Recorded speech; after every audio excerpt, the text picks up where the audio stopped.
just a small sampling of some of the jokers I've got. Do you have a souvenir yet? Oh, you don't have a souvenir. You should get a souvenir. Who else? Do you have a souvenir? Oh, you should have a souvenir. Here, have a souvenir joker. And you might think, oh, what's the big deal? Souvenir joker, sure. No, now it gets weird. You want to see the weird part? Here, you take the green pen, you get the purple pen, and what kind of joker did you get? It's a tally-ho blue circle. That's very popular on the East Coast, tally-ho blue circle. And what was yours? I think it's a bicycle. It's a bicycle. Yeah, bicycle rider back. This is very, very popular on the West Coast. Go to Long's drugstore, you find them. Costco, very easy to get.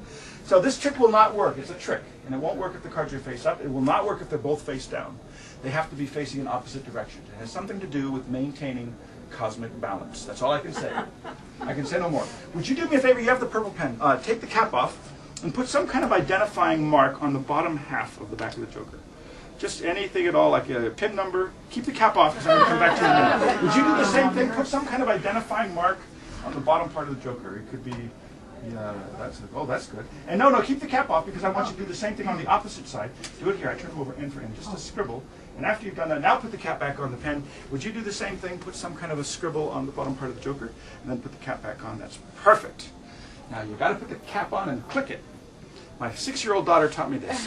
If you don't hear it click, it's going to get sick. It'll dry out, exactly. That's right. Man, you're quick. See, I don't know. What do you mean it's going to get sick? Pens don't get sick. Oh, dry out, right. Okay, now this is it. Both sides of both cards have been marked on both ends. That's important. Because what I'm going to do is I'm literally going to send these two cards from Hollywood, California, all the way to the 4th dimension. And to do this, I need to make 3 cuts. The first 2 cuts are not really important. Third cut is extremely important. It has to be as close to the middle as possible.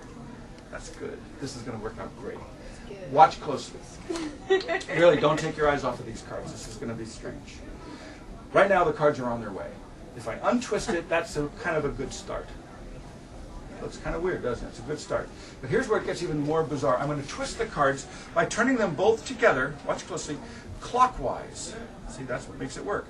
Turning them clockwise, one card is actually passing through the other. See?